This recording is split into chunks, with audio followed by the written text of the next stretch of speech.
Sense and Sensibility by Jane Austen. Chapter 12.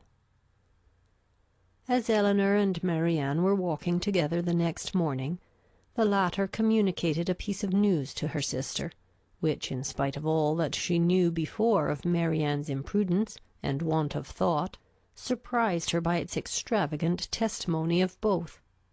Marianne told her, with the greatest delight, that Willoughby had given her a horse, one that he had bred himself on his estate in Somersetshire, and which was exactly calculated to carry a woman. Without considering that it was not in her mother's plan to keep any horse, that if she were to alter her resolution in favour of this gift, she must buy another for the servant, and keep a servant to ride it, and, after all, build a stable to receive them, she had accepted the present without hesitation, and told her sister of it in raptures. "He intends to send his groom into Somersetshire immediately for it," she added, "and when it arrives we will ride every day. You shall share its use with me. Imagine to yourself, my dear Elinor, the delight of a gallop on some of these downs." Most unwilling was she to awaken from such a dream of felicity to comprehend all the unhappy truths which attended the affair, and for some time she refused to submit to them. As to an additional servant, the expense would be a trifle. Mamma, she was sure, would never object to it, and any horse would do for him. He might always get one at the park. As to a stable, the merest shed would be sufficient. Elinor then ventured to doubt the propriety of her receiving such a present from a man so little, or at least so lately, known to her. This was too much. "You are mistaken, Elinor," said she warmly, "in supposing I know very little of Willoughby. I have not known him long indeed, but I am much better acquainted with him than I am with any other creature in the world, except yourself and mamma. It is not time or opportunity that is to determine intimacy. It is disposition alone. 7 years would be insufficient to make some people acquainted with each other, and 7 days are more than enough for others. I should hold myself guilty of greater impropriety in accepting a horse from my brother than from Willoughby. Of John I know very little, though we have lived together for years, but of Willoughby my judgment has long been formed." Elinor thought it wisest to touch that point no more. She knew her sister's temper. Opposition on so tender a subject would only attach her the more to her own opinion, but by an appeal to her affection for her mother, by representing the inconveniences which that indulgent mother must draw on herself if, as would probably be the case, she consented to this increase of establishment, Marianne was shortly subdued, and she promised not to tempt her mother to such imprudent kindness by mentioning the offer, and to tell Willoughby when she saw him next that it must be declined. She was faithful to her word, and when Willoughby called at the cottage, the same day, Elinor heard her express her disappointment to him in a low voice, on being obliged to forego the acceptance of his present. The reasons for this alteration were at the same time related, and they were such as to make further entreaty on his side impossible. His concern, however, was very apparent, and after expressing it with earnestness, he added, in the same low voice, "But, Marianne, the horse is still yours, though you cannot use it now. I shall keep it only till you can claim it. When you leave Barton to form your own establishment in a more lasting home, Queen Mab shall receive you."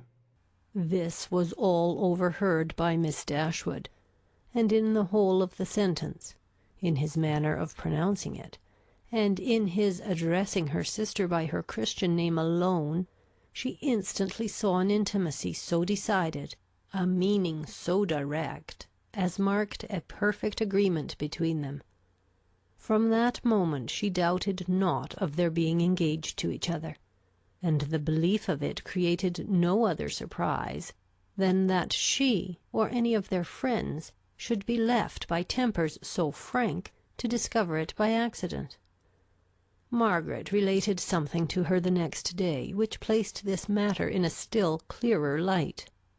Willoughby had spent the preceding evening with them, and Margaret, by being left some time in the parlour with only him and Marianne, had had opportunity for observations, which, with a most important face, she communicated to her eldest sister when they were next by themselves. "Oh, Elinor!" she cried. "I have such a secret to tell you about Marianne. I am sure she will be married to Mr. Willoughby very soon." "You have said so," replied Elinor. "almost every day since they first met on Highchurch Down, and they had not known each other a week, I believe, before you were certain that Marianne wore his picture round her neck, but it turned out only to be the miniature of our great uncle." "But indeed this is quite another thing. I am sure they will be married very soon, for he has got a lock of her hair." "Take care, Margaret. It may be only the hair of some great uncle of his." "But indeed, Elinor, it is Marianne's. I am almost sure it is, for I saw him cut it off. Last night after tea, when you and mamma went out of the room, they were whispering and talking together as fast as could be, and he seemed to be begging something of her, and presently he took up her scissors and cut off a long lock of her hair, for it was all tumbled down her back, and he kissed it and folded it up in a piece of white paper and put it into his pocket-book." For such particulars, stated on such authority, Elinor could not withhold her credit, nor was she disposed to it, for the circumstance was in perfect unison with what she had heard and seen herself. Margaret's sagacity was not always displayed in a way so satisfactory to her sister. When Mrs. Jennings attacked her one evening at the park, to give the name of the young man who was Elinor's particular favourite, which had been long a matter of great curiosity to her, Margaret answered by looking at her sister and saying, "I must not tell, may I, Elinor?" This, of course, made everybody laugh, and Elinor tried to laugh too, but the effort was painful. She was convinced that Margaret had fixed on a person whose name she could not bear with composure to become a standing joke with Mrs. Jennings. Marianne felt for her most sincerely, but she did more harm than good to the cause, by turning very red, and saying in an angry manner to Margaret, "Remember that whatever your conjectures may be, you have no right to repeat them." "I never had any conjectures about it," replied Margaret. "It was you who told me of it yourself." This increased the mirth of the company, and Margaret was eagerly pressed to say something more. "Oh, pray, Miss Margaret, let us know all about it," said Mrs. Jennings. "What is the gentleman's name?" "I must not tell, Mum, but I know very well what it is, and I know where he is too."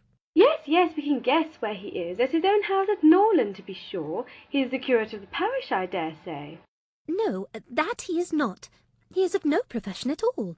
"Margaret," said Marianne with great warmth, "you know that all this is an invention of your own, and that there is no such person in existence."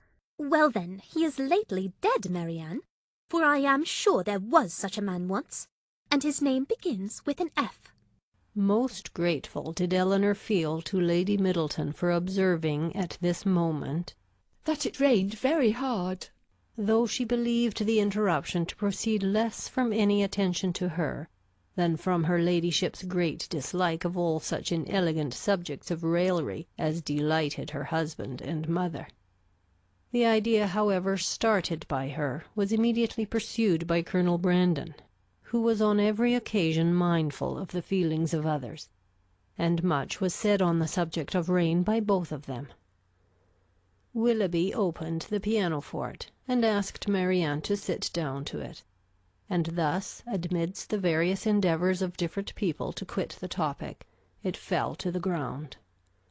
But not so easily did Elinor recover from the alarm into which it had thrown her. A party was formed this evening for going on the following day to see a very fine place about 12 miles from Barton, belonging to a brother-in-law of Colonel Brandon, without whose interest it could not be seen, as the proprietor, who was then abroad, had left strict orders on that head. The grounds were declared to be highly beautiful, and Sir John, who was particularly warm in their praise, might be allowed to be a tolerable judge, for he had formed parties to visit them at least twice every summer for the last 10 years. They contained a noble piece of water, a sail on which was to form a great part of the morning's amusement. Cold provisions were to be taken, open carriages only to be employed, and everything conducted in the usual style of a complete party of pleasure. To some few of the company it appeared rather a bold undertaking, considering the time of year, and that it had rained every day for the last fortnight, and Mrs. Dashwood, who had already a cold, was persuaded by Elinor to stay at home. End of chapter 12.